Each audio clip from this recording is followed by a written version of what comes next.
Hello दोस्तों, welcome to the SSC team. I am your CA Sanjay भैया।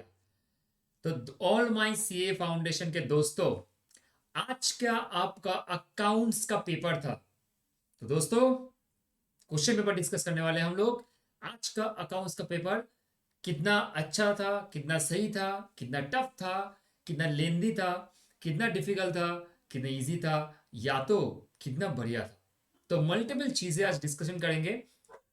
Last तक बने रहिएगा, कुछ चीजें मैं बताऊंगा। और जरूर कमेंट बॉक्स पे ट्रू और फॉल्स आपने कितना सही कियो, कितना गलत कियो। एग्जाम के बाद जब लोग जो लोग एक्चुअली इस बार एग्जाम दियो, तो आप लोगों का एग्जाम जब कंप्लीट हो जाएगा 20 को, उसके बाद आप लोग जरूर कमेंट बॉक्स पे प्लीज कमेंट कीजिएगा। इससे मुझे भी अच्छा लगेगा, मुझे समझ में आएगा कि आप लोग बहुत बेस्ट दियो। एंड आप लोगों को भी समझ में, यस सर मैंने अच्छे से करेक्ट किया है। एंड जो बच्चे मई टर्म में एग्जाम देंगे या तो सितंबर में देंगे, आप लोग जरूर इस वीडियो को देखते ही आप लोग कमेंट बॉक्स में जरूर अपना ट्रू और फॉल्स और आपका प्रिपरेशन किस तरीके से कर रहे हो जरूर मुझे बताना guys. I am going to be wait for you guys. Okay, तो चलिए दोस्तों, फटाफट स्टार्ट करते हैं अपना revision with respect to the paper review, not revision, sorry paper review. ठीक है, मतलब रिवीजन करते करते रिवीजन ही हो जाता है, पेपर रिव्यू। तो दोस्तों, आज का जो पेपर था अकाउंट्स का, with respect to all all all all like all discussion, paper सही था। सितंबर के कंपैरिजन में पेपर थोड़ा लेंदी था, लेकिन पेपर डिफिकल्ट नहीं था, पेपर बहुत सही था। ठीक है, तो स्टूडेंट ने भी बोला पेपर सही था। कुछ स्टूडेंट अच्छे से करके आ पाए, कुछ स्टूडेंट का अच्छा नहीं हो पाया because of the lengthy big questions और may be wrong question choosing. ये दो रीजन बढ़िया था for which they are unable to complete that paper on a time और may be complete the like minimum जो एक होता है ना 70-80 करके आपको आना है, तो वो नहीं कर पाए। तो वो तो बाद में एक सेपरेट वीडियो में हम लोग डिस्कस करेंगे कि क्या हुआ क्या नहीं हुआ। लेकिन आज हम लोग जस्ट डिस्कस कर लेंगे कि पेपर को तो रिव्यू करेंगे, कौन सा कहाँ से क्या क्वेश्चन आया था, आईसी से मैथ से कितना आया था, उसके बाहर कितना क्वेश्चन था, फाइनल कौन सा आया था, पार्टनरशिप आया था, क्या आया था, वो डिस्कस करें। चलिए गाइस, फटाफट। सबसे पहले तो आपका जो क्वेश्चन नंबर 1 जो कंपलसरी, इसमें आपका टोटल 6 क्वेश्चन होते हैं जो आपके कंपलसरी 12 मार्क्स का होते हैं। ठीक है, तो ये 12 मार्क्स का सबसे पहला वाला जो क्वेश्चन था, matching concept is based on accrual concept. तो गाइस ये एक्चुअल में आपका ट्रू है, ये आपका एक्चुअल में ट्रू होगा। आप बोलोगे सर वाई ट्रू? देखो, मैचिंग कॉन्सेप्ट जो होता है ना, वो अक्यूरल कॉन्सेप्ट को फॉलो करते हैं। मैचिंग का मीनिंग क्या हो गया कि आपने जो भी एक्सपेंसेस है, ओके, आपका जो भी एक्सपेंसेस है और आपका जो रेवेन्यू है वो दोनों मैच होने चाहिए। मतलब रेवेन्यू बेस्ड करके जो एक्सपेंस आपका हुआ है उसको रिकॉर्ड करना चाहिए आपके बुक्स में। तो occurrence of expenses and revenue should be recorded in the books of accounts as per the matching concept, okay, but it doesn't consider actually the actual cash flow and the inflow and outflow both। it means it only consider जो actual में आपका transaction हुआ है, जो भी expense है, revenue इस particular period में जो इनकर है उसको रिकॉर्ड कर देना है। लेकिन ये कभी actual cash inflow and outflow के बारे में कुछ नहीं बताता है। तो दैट इज वाई अक्रूवल का भी मीनिंग सेम है ना। All the revenue expense for this particular period should be recorded irrespective of the fact whether the cash is received or paid during that particular period or not। Got it? तो ये true है। तो जिन बच्चे ने true किया है, thumbs up. Next, sir, customer of business shouldn't be considered as users of accounts prepared by business। they are not interested in knowing the performance of the business। Sir मुझे एक चीज बोलो, customer, supplier, government, investors, they are all concern with the business because business का profitability and business का growth, इन दोनों के ऊपर ही कस्टमर का बहुत ज्यादा फोकस रहता है। एज वेल एज, सोचो एक एग्जांपल में लेता हूं, एक कोई फार्मास्यूटिकल्स कंपनी है, वो उसको कोई सप्लायर ड्रग सप्लाई करता है, केमिकल सप्लाई करता है, करेक्ट। अब वो जो फार्मास्यूटिकल्स कंपनी में जो मेडिसिन बनते हैं उसका जो केमिकल यूज होता है, वो कोई दूसरा सप्लायर सप्लाई करता है, और 3 महीने से सप्लायर सप्लाई करना बंद कर दिया because of there is a cash crunch. अब due to the shortage of the raw material supply नहीं होगा, तो कस्टमर कभी तो उस पर्टिकुलर कंपनी, मतलब आपके कंपनी से आपको रॉ मटेरियल नहीं मिलेगा ना। इससे क्या होगा पता है? इससे आपका कस्टमर को भी दिक्कत होगा कंटिन्यू करने का उस कंपनी के साथ जिसके पास सप्लाई कम है, करेक्ट। तो कस्टमर को बहुत ज्यादा फर्क पड़ता है आपके बिजनेस से। तो इसलिए कस्टमर डेफिनेटली डेफिनेटली बहुत इंपॉर्टेंट होते हैं आपके बिजनेस से। देखो, यहाँ पे ये फॉल्स होगा, ठीक है। तो कस्टमर और business should always be consider as a user like आप बोल सकते हो कि they are mostly concern with the business, mostly because profitability and the business is they are quite concerned because they are purchasing goods from you, so they are more concerned about their product to purchase from you. Got it, sir? Sir, under inflationary condition, FIFO will not show the lowest value of the cost of goods sold. sir ये भी actually आपका false है. Sir FIFO नहीं होगा, LIFO and weighted average ये दोनों आपका show नहीं करता है. Okay, under inflationary condition LIFO and weighted average not show lowest value of the cost of goods, तो ये भी फॉल्स है आपका. ठीक है, तो एक नंबर टू, दो नंबर फॉल्स, तीन नंबर भी false. Sir for redemption of pref share, क्या हम लोग फ्रेश इशू और equity share and debenture both use करते हैं? नहीं सर, ये भी फॉल्स है, ये भी फॉल्स है. ओनली हम लोग फ्रेश इशू यूज कर सकते हैं.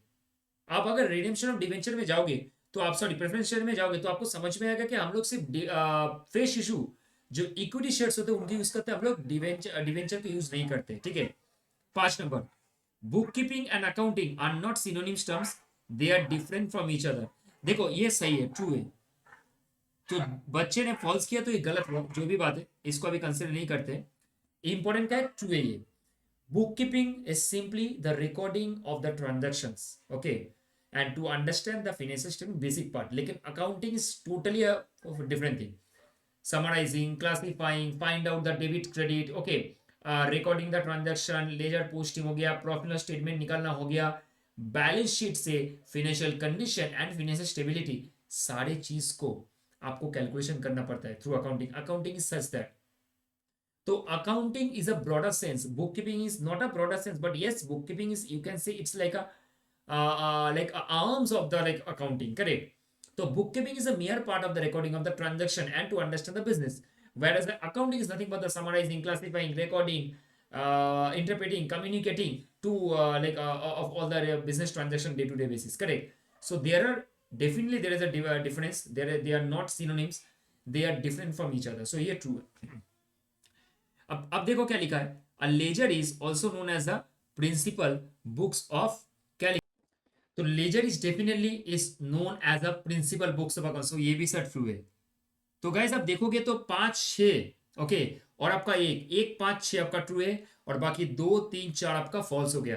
तो जो बच्चे इसको प्रॉपरली करेक्ट किए, please please please please comment में जरूर आप लिखना, मुझे बहुत अच्छा लगेगा और आपके लिए भी बहुत अच्छा होगा. मार्क्स थोड़ा कैरी ऑन का मतलब जानने के लिए कि क्या मिल सकता है आपको, ठीक है, आउट ऑफ द 12. सर इसके बाद देखो बी नंबर जो क्वेश्चन है, मतलब कंपलसरी क्वेश्चन में आप लोग है क्वेश्चन नंबर 1 पे, explain the 4 function, main function of the accounting.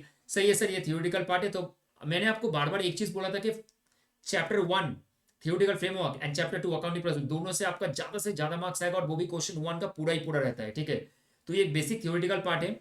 Question number C में देखो क्या लिया है, सेल्स रिटर्न बुक आपको प्रिपेयर करना है के एंड कंपनी का, रेडीमेड गारमेंट्स डीलर.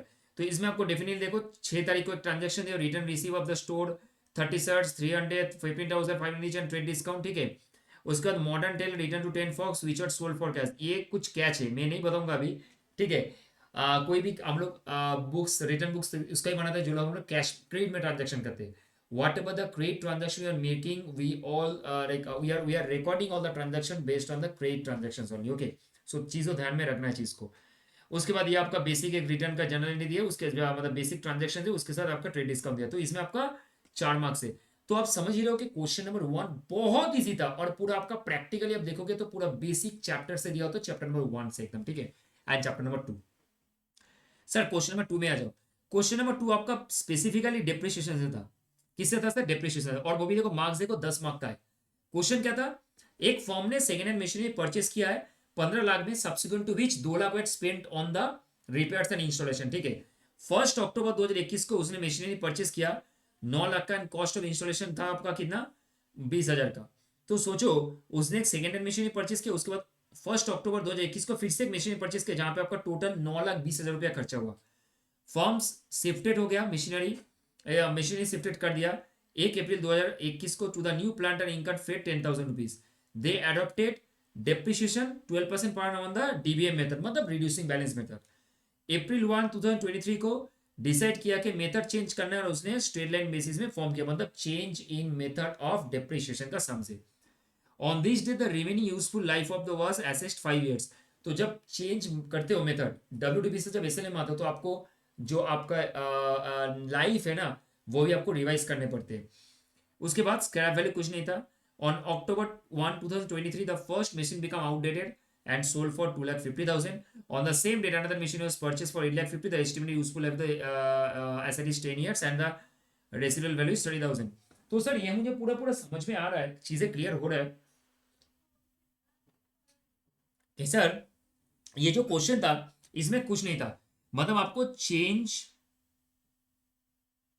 इन मेथड ओके ये दे दिया था और कुछ चार से पांच एसेट एक साथ में मशीनरी परचेस का ट्रांजैक्शन एक साथ में दे दिया, मतलब थोड़ा मतलब घुमा के दिया था। मतलब क्वेश्चन बहुत इजी है। आपको देखो और एक चीज इंस्टीट्यूट ने आपको थोड़ा तंग नहीं किया, उन्होंने सिर्फ बोला है आपको मशीनरी अकाउंट ही बनाना है और वो भी सिर्फ एंडिंग 31 मार्च 24 का, मतलब पूरा साल का नहीं। मतलब आपको मेहनत तो करवाएगा, उल्टा तरीके से मेहनत करवाएगा, बोलेगा भाई पूरा वर्किंग्स कर और मुझे सिर्फ 31 मार्च 24 तक मुझे सिर्फ दिखा दे भाई मशीनरी अकाउंट, और कुछ नहीं मुझे चाहिए। तो ये आप बोल सकते हो एक अच्छा क्वेश्चन था, इजी था, आप लोग ये अटेंड कर सकते थे, जो लोगों ने अटेंड किया भाई बस बढ़िया है, ठीक है, ये इजी था। इसके बाद देखो बी नंबर क्वेश्चन मैं जब ये करवा रहा था ना लास्ट डे जब आपका टॉपिक दे था कि कौन सा टॉपिक से आ सकता है, मैंने बोला था डेप्रिसिएशन एंड बीआरएस से मिनिमम 5 मार्क का तो आएगा, 10-10 दे दे इंस्टीट्यूट ने मासा, ठीक है।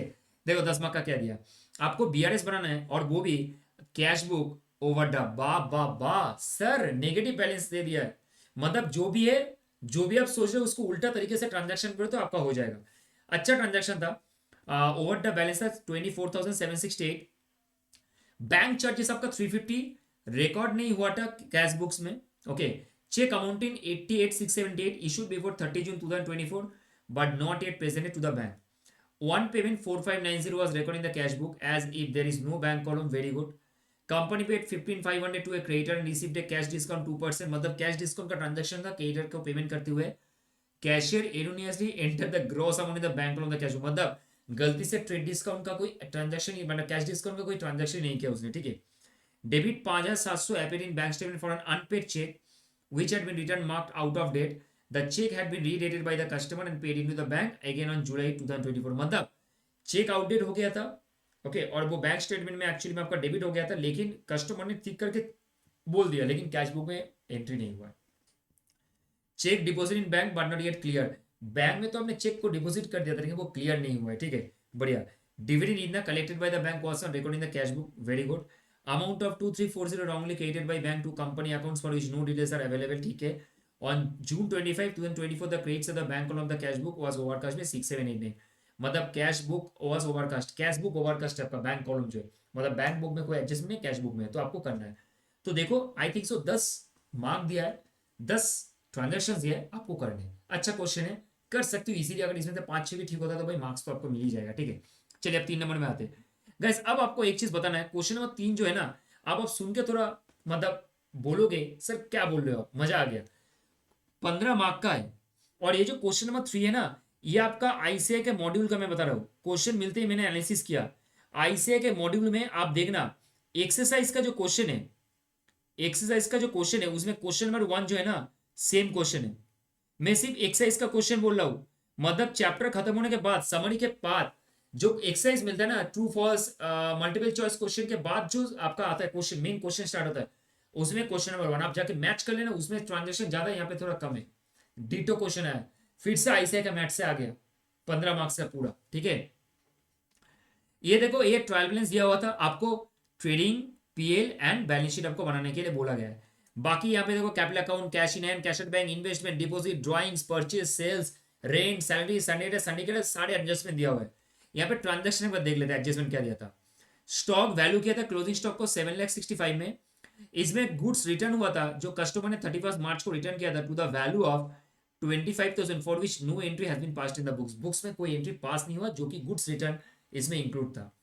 Purchase includes one furniture item purchase on 1 Jan 2024, okay, जिसके ऊपर depreciation 10% is to be provided, मतलब अभी आपको प्रोवाइड करना है, डेप्रिसिएशन चार्ज नहीं हुआ है, इसमें आपको डेप्रिसिएशन चार्ज करने पड़ेंगे, मतलब 3 महीने के लिए 31 मार्च 24 तक।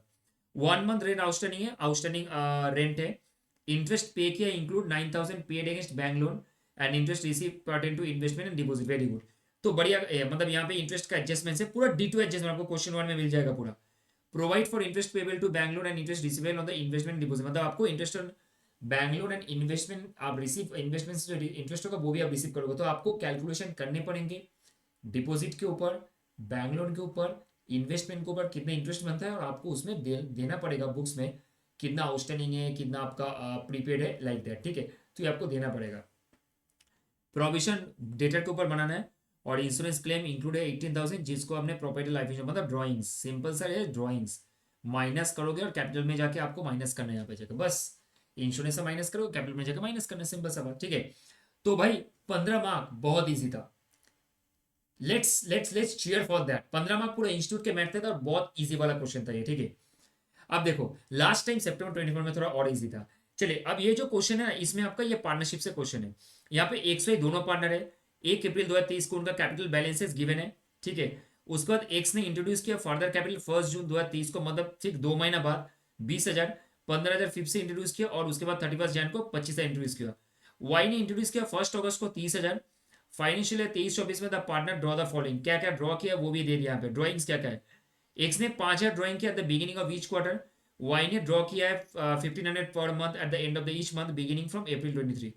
As per the partnership agreement, profit to be share equal on profit to be share in the capital ratio, and interest on capital जो है वो 12% देना है, एंड इंटरेस्ट ऑन ड्रॉइंग्स वो 10%। आपको प्रॉफिट शेयरिंग रेशियो निकालना है, इंटरेस्ट ऑन कैपिटल निकालना है, इंटरेस्ट ऑन ड्रॉइंग्स। बहुत बहुत बहुत अच्छा क्वेश्चन है, और वो भी 5 मार्क का।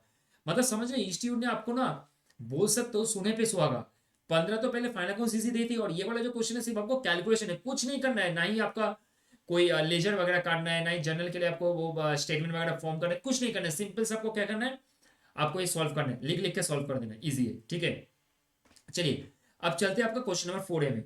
तो ये जो क्वेश्चन नंबर 4 है ना, क्वेश्चन नंबर 4 है आपका, मैंने बोला था फिर से मैं चीज बोल रहा हूँ, मैंने फिर से बोला था भाई आप लोग इस बार डेथ और आपने ना उसका नाम क्या डिसोल्यूशन, ये दोनों अच्छे से करके जाना, क्योंकि लास्ट टाइम आपका एडमिशन और रिटर्न में दोनों ही आ चुका था। और देखो 4 नंबर का क्वेश्चन में आपका डेथ आ गया।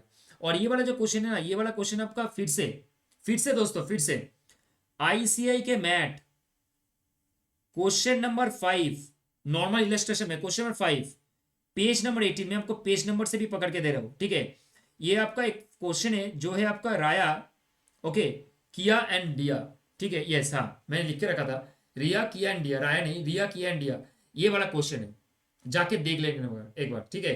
डीटो क्वेश्चन है, कुछ एडजस्टमेंट ज्यादा है, बाकी सारे चीज सेम है, ऑलमोस्ट सेम है, ठीक है। तो ये एक क्वेश्चन है जहां पे आप देख रहे हो तीनों का कैपिटल दे दिया है, जेएनएलएफ टेट पेबल दे दिया है, यहाँ पे जो इंटरेस्टिंग चीज है बाकी सब सेम है, जेएलपी दे दिया है जो यहाँ पे एक इंपॉर्टेंट है। अब यहाँ पे आ जाओ आप, सी डेट हो गया 30 जून को, और वहां पे भी सेम क्वेश्चन आपको मिल जाएगा, ठीक है, जहां पे आपका किया का डेथ हो गया, डिया का डेथ हो गया था, ठीक है। अब इसके बाद गुडविल आपको वैल्यूएशन करना है, प्रॉफिट आपको यहाँ से निकालना है, मशीन और सारी चीज का रिवेल्यूशन करना है, प्रोविजन करना है आपको, रिवेल्यूशन करना है, और जॉइंट पॉलिसी आपको सरेंडर है। उसके बाद अमाउंट ऑफ सी जो है ड्यू जो है उसको एग्जीक्यूटिव पेमेंट करते हैं, revaluation account, partners capital, balance sheet. भाई क्या बोले इंस्टीट्यूट ने इस बार भी आपको बचा दिया, मतलब डेथ का क्वेश्चन बहुत अच्छा दिया ये, बहुत इजी। और देखो ना आईसीआई का मैट का है, अगर आप सिंपली आईसीआई का मैट भी करके जाते हो, आप सोच रहे हो कि आपका सारे क्वेश्चंस कॉमन आ जाते हैं, ऑलमोस्ट 60% क्वेश्चन, 50% क्वेश्चन कॉमन है, अच्छे से करोगे तो वहां से 40 मार्क ऐसे इजीली आ जाएगा, ठीक है सर। हो गया 4 का है। अब 4 के बी वाला क्वेश्चन में आ जाओ। मैंने यहाँ पे बोला था लास्ट टाइम आपका एनपीओ दिया था, लास्ट टाइम आपको एनपीओ दिया था, और फाइनल कोर्स भी दिया था, लेकिन आपका सिंगल एंट्री नहीं दिया था, इस बार देखो सिंगल एंट्री आ चुका है आपका। क्या दिया आपको, देखो यहाँ पे एसेट्स एंड लाइबिलिटीज का डिटेल्स प्रोवाइड कर दिया है, बिल्डिंग का क्लोजिंग, फर्नीचर का क्लोजिंग मिसिंग है, बाकी सारे करंट एसेट का आपको डिटेल्स यहाँ पे दे दिया है, और आपको लाइबिलिटीज का भी डिटेल्स दे दिया है। और यहाँ पे कुछ डेप्रिसिएशन चार्ज करने के लिए आपको बोला है, एडिशन कैपिटल रेस के उन लोगों ने और प्रोपराइटर ने 30,000 रुपया साल भर में उठा लिया फैमिली एक्सपेंस के लिए, मतलब ड्राइंग से। आपको एसओए प्रिपेयर करने के लिए बोला है, और आपको प्रॉफिट एंड लॉस की अर्न किया सर्थक ने, वो भी आपको बनाने के लिए बोले, तो 5 मार्क का है, बहुत अच्छा है, ये सिंगल एंट्री से क्वेश्चन है। उसके बाद 5 नंबर का ए में आ जाओ। 5 नंबर का ये जो क्वेश्चन है ये आपका इनकम एंड एक्सपेंडिचर है, गॉट इट। 5 नंबर का जो क्वेश्चन है वो इनकम एक्सपेंडिचर, वो 10 मार्क का है, और बहुत अच्छा है। देखो इनकम एक्सपेंडिचर आपको दे दिया है, आपको उल्टा बनाना है, क्या बनाना है, रिसिप्ट एंड पेमेंट, और आपको बैलेंस शीट। नॉर्मली इंस्टीट्यूट आपको रिसिप्ट पेमेंट देके इनकम एक्सपेंडिचर बनाने के लिए बोलता है, as well as the balance sheet. This time income expenditure provided भाई, रिसिप्ट पेमेंट खुद से बनाना भाई, बना लेना भाई, और बैलेंस शीट बनाने के लिए बोला है। देखो बेसिक कुछ इंफॉर्मेशन यहाँ पे दिया है, जो इंपॉर्टेंट है वो है आपका यहाँ पे सब्सक्रिप्शन है, स्पोर्ट्स मटेरियल है, यहाँ पे आपका स्टेशनरी है और बाकी सारे चीज सही है, कोई दिक्कत नहीं। आपको ओपनिंग कैश दे दिया यहाँ पे, स्टॉक्स दे दिया है, टूर्नामेंट फंड का कुछ खर्चा दे दिया यहाँ पे, आफ्टर डिडक्टिंग द एक्सपेंडिचर 6,000 रुपया बच गया हाथ में, मतलब एंड में। डोनेशन प्रोवाइडेड है गाइस आपका यहाँ पे, और सब्सक्रिप्शन ड्यू जो है, ओपनिंग ड्यू, सब स्टेशनरी स्टॉक जो है वो भी दे दिया है, ठीक है। तो क्लोजिंग एंड ओपनिंग आपका सब्सक्रिप्शन दे चुका है, और आपका स्टेशनरी भी प्रोवाइडेड है। और यहाँ पे आपको स्टेशनरी के ऊपर डेप्रिसिएशन करने के लिए बोला है, स्पोर्ट्स मेडल के ऊपर भी डेप्रिसिएशन चार्ज करने के लिए बोला है, मतलब आपको रिसीप पेमेंट बनाना है गाइस। तो बैक कैलकुलेशन करके स्टेशनरी का अकाउंट, स्पोर्ट्स मेडल का अकाउंट, सब्सक्रिप्शन का अकाउंट, डोनेशन का अकाउंट आपको बनाना कि इसको सॉल्व करना है। अच्छा क्वेश्चन है, ठीक है। ये भी 10 मार्क का, 5 मार्क का, सॉरी ये 10 मार्क का, सॉरी 10 मार्क का। अब इसके बाद देखो, आपको एनी वन करना है, आउट आइदर वन और टू। देखो यहाँ पे लिखा है आइदर वन और टू। सर ये जो क्वेश्चन आप देख रहे हो ना, 5 का बी जो क्वेश्चन है, सर ये आपका इंसॉल्वेंसी का क्वेश्चन है with respect to the bill of exchange. I am repeating again, ये बिल ऑफ एक्सचेंज का क्वेश्चन है सर, बिल ऑफ एक्सचेंज का क्वेश्चन है। और बिल ऑफ एक्सचेंज का जो क्वेश्चन ये आपका क्वेश्चन नंबर जो है वो 7 के टाइप के है। आपका जो सिंपल इलेस्ट्रेशन है ना, देखना इंसॉल्वेंसी एक पार्ट है बिल ऑफ एक्सचेंज में, वहां पे आपका क्वेश्चन नंबर 7 जो है ना, उस सिमिलर टाइप का है आपका पूरा। और बहुत अच्छा क्वेश्चन है, सिर्फ जर्नल एंट्री बनाने के लिए बोला है, 5 मार्क्स वो यहाँ पे दिया हुआ है। इसके बाद और में क्या दिया आपका, और में बहुत इजी, ये आपका इन्वेंट्री अकाउंटिंग से क्वेश्चन था, जहां पे आपको सिंपली आपको क्या करना है सर, यहाँ पे आपको देखो, एक्चुअल में आपको इन्वेंट्री का वैल्यू निकालना है, जहां पे आपको कुछ खर्चे भी यहाँ पे दिया है, प्रोवाइडेड है। आपको फीफो एंड वेटेड एवरेज को फॉलो करके आपको वैल्यूएशन करना है। मतलब मैं तो बोलूंगा इस क्वेश्चन से ये वाला क्वेश्चन अच्छा है। अगर कोई अटेंड किया तो क्वेश्चन नंबर 1 इस पेपर, देखो ये चूजिंग का मैटर है। आप कौन सा क्वेश्चन चूज करते हो, टाइम कंजम्पशन जिसमें कम लगेगा वहां पे दो दो मेथड अलग से करना पड़ेगा, और यहाँ पे एक मेथड से मेरा काम हो जाएगा, मतलब एक मेथड नहीं, सिर्फ जर्नल करने से काम हो जाएगा। तो मैं यही चूज करूंगा ना, मेरे लिए इजी है। जर्नल करो, नरेशन तो कहानी खत्म, एक ही स्टेटमेंट होगा, कहानी खत्म हो जाएगा। तो ये भी एक मैटर करता है ना, आप टाइम चूज का। तो चलिए आगे बढ़ते। इसके बाद सर क्वेश्चन नंबर सी देखो, यहाँ भी 5 मार्क। ये क्वेश्चन में क्या दिया था, यहाँ पे आपको डिवेंचर इशू किया गया था, और डिवेंचर इशू करने के बाद इसको इक्विटी शेयर में कन्वर्ट किया गया था। मतलब कंपनी ने 20,000 8% पार्टली कन्वर्टेबल डिवेंचर और 100 ईच 1 अप्रैल 2023 को इशू किया था। और debenture due for redemption on June 1 2024। Debenture के टर्म्स में ऐसा था कि 30% डिवेंचर आपको इक्विटी में कन्वर्ट करना पड़ेगा, जिसका nominal value 10 at a price of 20, equity share में 20 के प्राइस में कन्वर्ट होगा, जिसका फेस वैल्यू 10 था। और remaining will be redeemable eight A premium 5%। बाकी जो 70% है उसको रिडीम कर देंगे हम लोग प्रीमियम में, ठीक है।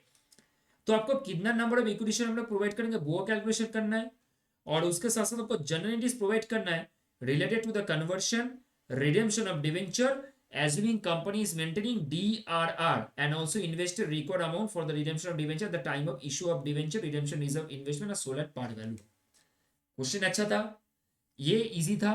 इसमें आपको थोड़ा मेहनत करके जर्नल्स करके सॉल्व करने पड़ेंगे। बढ़िया क्वेश्चन था सर। हम लोग चलते लास्ट क्वेश्चन में 6 का। मुझे तो सबसे इजी है क्वेश्चन लगा, मैं अगर आपको ट्रूली बताऊं ये सबसे इजी वाला क्वेश्चन था सर। वाई? सबसे पहले तो इश्यू ऑफ शेयर से क्वेश्चन था विदाउट फॉरफीचर, वो भी 15 मार्क का। सिर्फ आपको यहां पे क्या करना था पता है, कॉल्स इन एरियर और कॉल्स इन एडवांस, ये दोनों करना था। एक एरियर करना था और एक आपको एडवांस करना था, ये दोनों दिया था, बाकी कुछ नहीं। अर्पित लिमिटेड 20 लाख का ऑथराइज कैपिटल इसका, इक्विटी शेयर 10 है। June 1 2023 में क्या हुआ देखो, invite application for 3 lakh equity shares. तो इसका टोटल देखो 3 लाख इक्विटी शेयर्स है, ठीक है। Eight A premium 5 per shares, the amount of payable as follows. सबसे पहले देखो ऑथराइज कैपिटल कितना था, 20 lakh divide into equity share of 10 each on June 1। अच्छा, अब यहाँ पे इनवाइट के application for issuing 3 lakh equity share at a premium of 5 per share. The amount was payable on 2 per share, 7, 3 and 3. All the shares were applied and allotted Mr. Naresh who hold 20,000 shares are paid whole of the amount due on call along with the allotted money. The final call was duly paid except a shareholder having 5,000 shares who paid his due 1st March, that is after 2 months along with the inflation calls in a 10% per annum. आपको यहाँ पे company में advance and calls in advance, हाँ calls in advance है जहाँ पे 12% के interest है, कॉल्स इन एरियर है जहाँ पे आपका 10% का इंटरेस्ट है। ये दोनों आपको प्रोवाइड करने पड़ेगा। क्वेश्चन ये इंटरेस्टिंग है, जहाँ पे 20,000 नरेश ने होल्ड किया था, मिस्टर नरेश ने, उन्होंने अलॉटमेंट मनी देने फेल हो गया, और एक शेयर होल्डर था जिसने 5,000 शेयर होल्ड किया था, उन्होंने सारे अमाउंट 1 मार्च 2024 को ही दे दिया। Okay, that is after 2 months along with the interest and calls in arrear. तो आपको क्या करना है, जर्नल एंट्रीज करने हैं, और यहाँ पे आपका कोई नहीं फॉरफीचर नहीं री इशू कुछ नहीं दिया है। एक चीज यहाँ पे देखना, यहाँ पे ऑथोराइज कैपिटल जो है वो 20 लाख है। मतलब अगर देखोगे 20 लाख डिवाइड बाई आपका 10 करते हो तो आपका 2 लाख इक्विटी शेयर होते हैं, ठीक है। और यहाँ पे देखो ये ऑन 1 जून 2023 को invite application for issuing 3 lakh equity share premium 5%। I think so कुछ यहाँ पे मुझे लगा, ये मुझे एक बार देखना पड़ेगा ये मैंने क्वेश्चन, कि देखो यहाँ पे 2 लाख इक्विटी शेयर इशू किया है, देख रहे हो आप। ऑथोराइज कैपिटल से ज्यादा आप कभी इशू नहीं कर सकते हो as per the companies act. तो आपका यहाँ पे 2 लाख का इक्विटी शेयर है, number of equity share 2 lakhs, but यहाँ पे इशू आप कर रहे हो 3 लाख। आई थिंक सो यहाँ पे कुछ गड़बड़ है, और जो बच्चे करके आए सबको पूरा मार्क्स मिलेगा अगर इंस्टीट्यूट ने कुछ गलती किया है। आइधर ये पूरा 20 लाख इक्विटी शेयर्स होगा, या तो 2 लाख 3 लाख से ज्यादा होगा। नहीं तो कैसे एक ऑथोराइज कैपिटल से आप ज्यादा इशू कर सकते हो, कभी नहीं कर सकते हो। आपको तो मेमोरेंडम मतलब फाइल करने के बाद आप जब इशू के लिए ऑफर करोगे ना आरओसी के पास, तो नहीं करने के लिए देगा। तो आई थिंक सो ये कुछ गलत है यहाँ पे, ठीक है। Sir what are the advantage of double entry system. Sir ये तो बच्चों वाला क्वेश्चन है क्लास 11 का।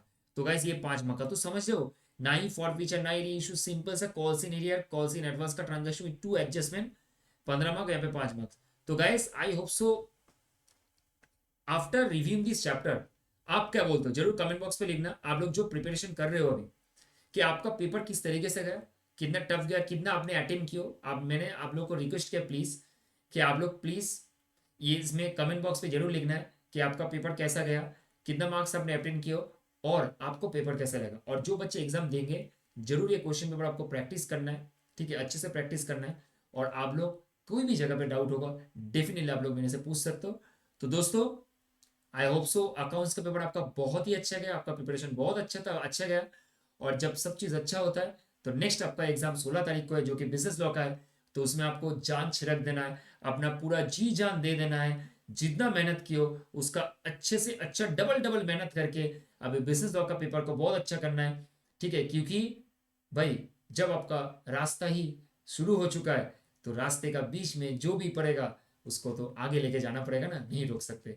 तो चलिए गाइस इसके साथ हम लोग मिलते हैं फिर, बिजनेस लॉ के पेपर को डिस्कस करेंगे हम लोग। तब तक आप लोग मेरा वीडियो देख लेना एक बार जाके, मैंने बिजनेस लॉ का कुछ रिव्यू दिया है, कौन सा चैप्टर से आपका थ्योरी मार्क्स आएगा, कौन सा चैप्टर से आपका आप बोल सकते हो कि केस स्टडी बेस्ड क्वेश्चन आएगा, और आपका एग्जाम हॉल में जाके आपका प्रिपरेशन मतलब माइंड सेट क्या होगा, किस तरीके से आप लिखोगे, ठीक है। चलिए guys all the very best for your CA foundation का बिजनेस लॉ का पेपर के लिए गाइस, अच्छे से पढ़ो, मन लगा के पढ़ो, और keep learning guys, all the very best guys, और फाड़ के आना बिजनेस लॉ। जय हिंद गाइस, थैंक यू।